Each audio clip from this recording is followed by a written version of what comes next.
May 25, 2025, 7:30 a.m., somewhere over the calm waters of the Caribbean Sea. The ocean was still. The sun was blazing. Nothing seemed out of the ordinary. But 500 feet above the surface, something caught the eye of a U.S. Navy P-8 Poseidon patrol aircraft. A vessel, moving slowly. No name, no flag, no ice signal. Just a lonely metal blip creeping across the so-called Smuggling Corridor, a law enforcement hotspot sailors ominously call the funnel. Below, the guided missile destroyer USS Gravely, DDG-107, was already in position. Locked and loaded, its presence was no coincidence. Gravely had been deployed from Norfolk, Virginia, under the command of U.S. Northern Command as part of Operation Maritime Shield, a homeland defense initiative designed to intercept threats before they reach American shores. And at the very top of the threat list? Narcotics trafficking. According to the DEA, over 80% of cocaine entering the U.S. comes through maritime routes. On board Gravely was a specialized team from the Coast Guard's Law Enforcement Detachment, also known as Lidet 401, essentially the Navy's bounty hunters at sea. They'd been riding with the ship since March, trained for one thing: boarding, interdiction, and on-the-spot criminal takedowns in open waters. At exactly 6 a.m., Gravely's radar confirmed the unknown vessel. No flag, no paperwork, no response to radio hails. That's highly suspicious. The order came down fast: intercept and investigate. Boots hit steel. Rigid hull inflatable boats, RHIBs, slammed into the sea like warhammers. Fast, silent, precise. The Lidet team loaded in with M4 rifles, breaching tools, and chest-mounted body cams. As the RHIBs surged toward the ghost ship, Gravely's deck crew tracked every metric: distance, wave patterns, time to contact. One wrong move could turn this from a mission to a mess. But strangely, the suspect vessel made no attempt to flee. It just floated there, like a hollow shell drifting through the blue.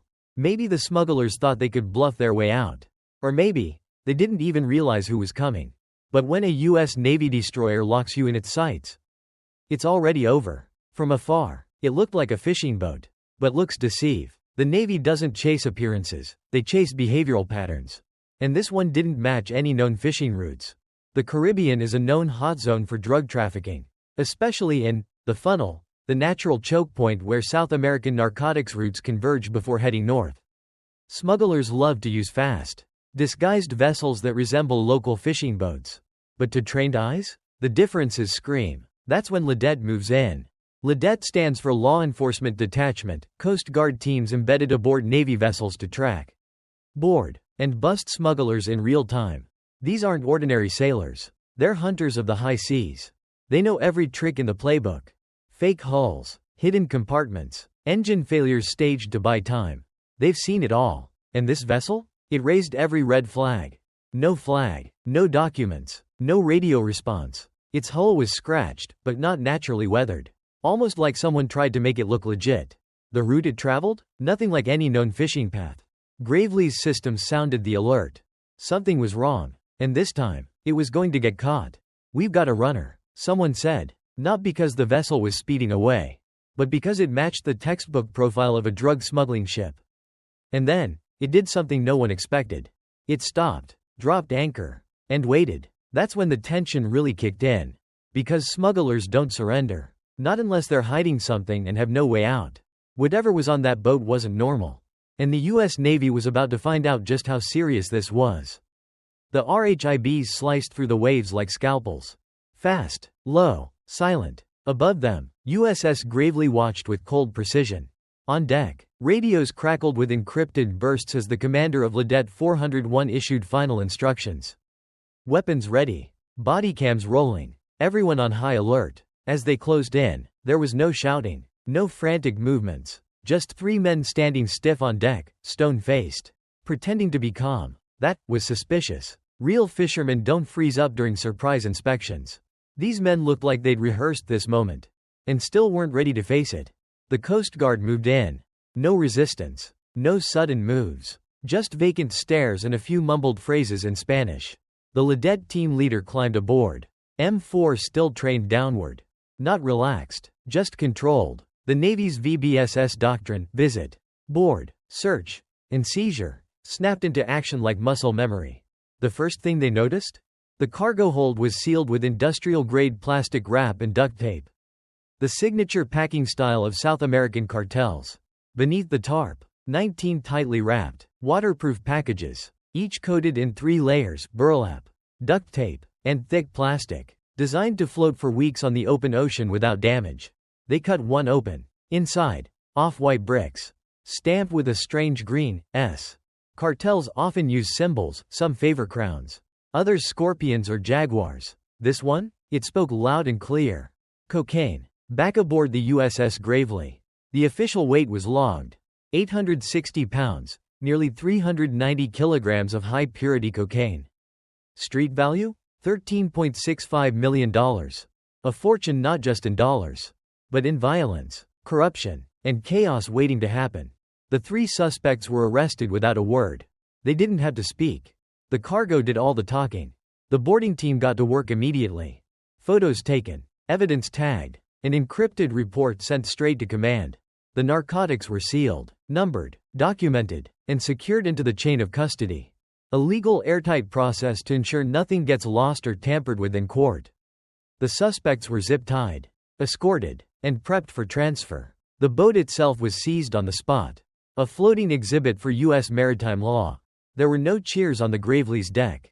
No high fives. No celebration. Just a deep, professional silence. This wasn't luck. This was intelligence, planning, and flawless execution. A perfect sync between the Navy and LEDET's elite team. And deep in the crew's quarters, a quiet sense of pride. One more drug shipment stopped. One more cartel link broken. And somewhere, back in South America, a drug lord just got the message. The U.S. Navy is watching. Every move you make. Under the blazing sun, the 19 cocaine bricks were lined up on the deck, like cinder blocks ready for construction.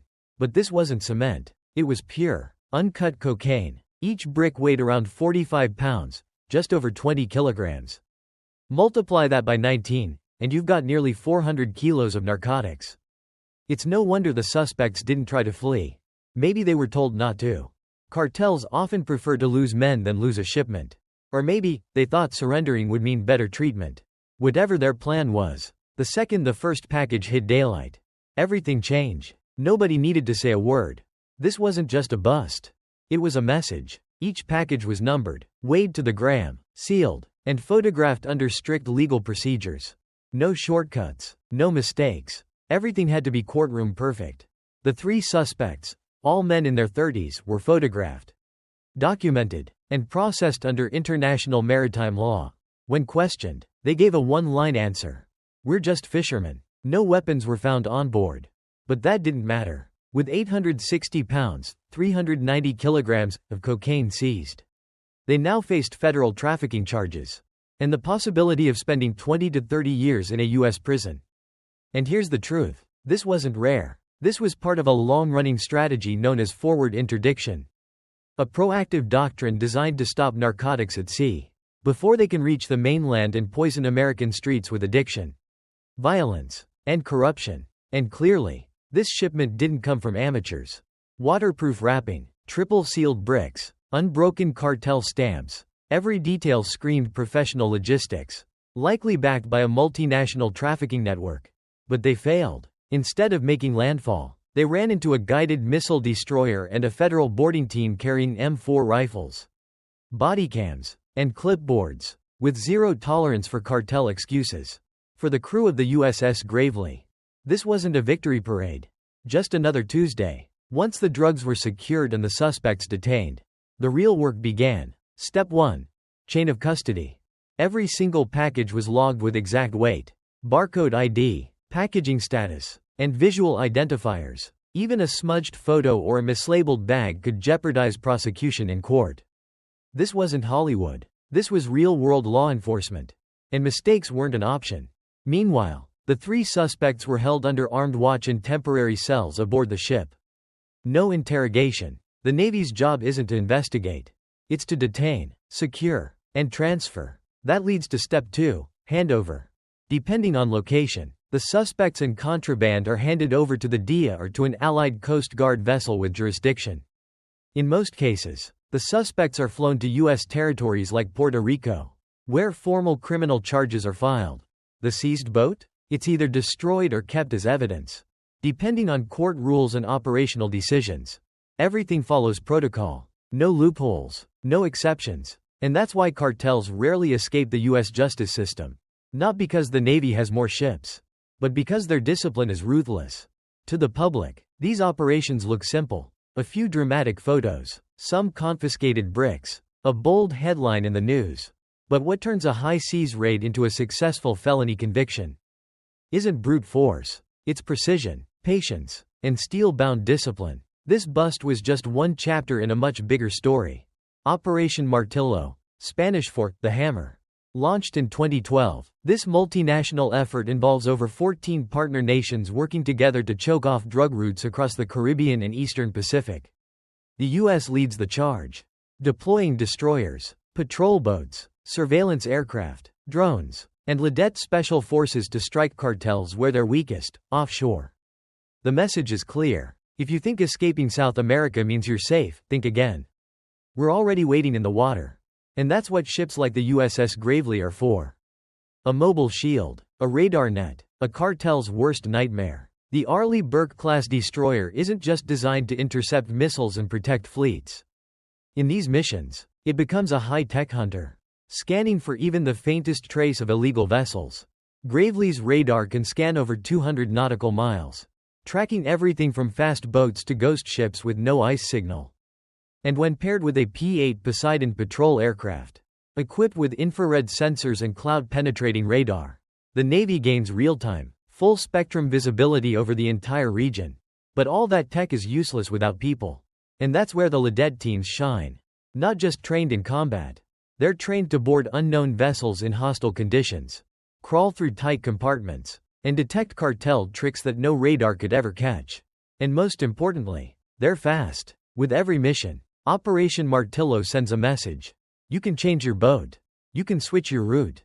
But we will find you. And we'll be back. From the moment the suspicious vessel was spotted to the moment the team boarded for inspection, it took less than 30 minutes. Every action was backed by encrypted communications, live satellite feeds, and a seamless, tiered command system. Need imagery from 15,000 feet? The MQ-4C Triton drone is on it.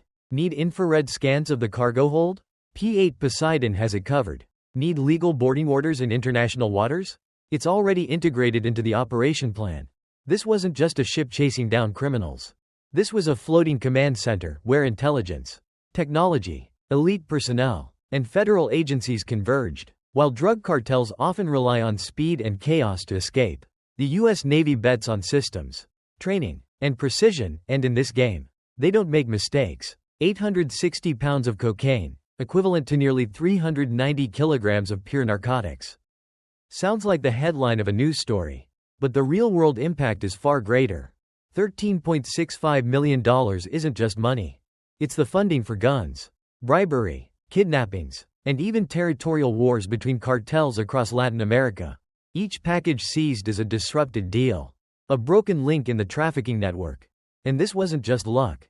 This was a direct strike at the heart of the transnational drug trade. Drug trafficking isn't a solo act, it's an organized network. When you seize a shipment, you throw the entire supply chain into disarray. The seller's plan fails. The buyer loses their product. The transporter loses their reputation. And even the corrupt officials waiting for their cut have to step back. The cartel behind this shipment didn't just lose money, they lost face. In the underground world, reputation is everything. For the U.S., almost 400 kilograms of cocaine never reached land. Meaning, fewer overdose deaths, fewer gang shootouts, fewer young people caught in the cycle of addiction, starting with one pill, one dose. So for many, this might seem like just another drug bust. But for Lidette and the USS Gravely crew, this was a direct hit on the core of the criminal system. Now, imagine this scenario. You're standing watch on a modern destroyer in the Caribbean. Your radar picks up a ghost ship, no flag, no name, no ice signal, and it's entering what's known as the Smuggling Corridor. You have minutes to act. What do? Report it? Deploy the boarding team? Or think, it's just a fishing boat? Leave your thoughts in the comments below. What would you do if you were the one to stop a drug shipment worth over $13 million? Would you stay calm, or would you brace for the worst? One ship, 19 packages, $13.7 million stopped dead in its tracks in the open sea.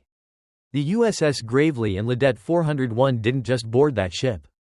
They shut down an entire international cartel deal. And this is the kind of high-precision mission that doesn't make the headlines, but it makes a real difference. Do you think modern destroyers should be used more often for anti-smuggling missions like this? Let's discuss it in the comments below.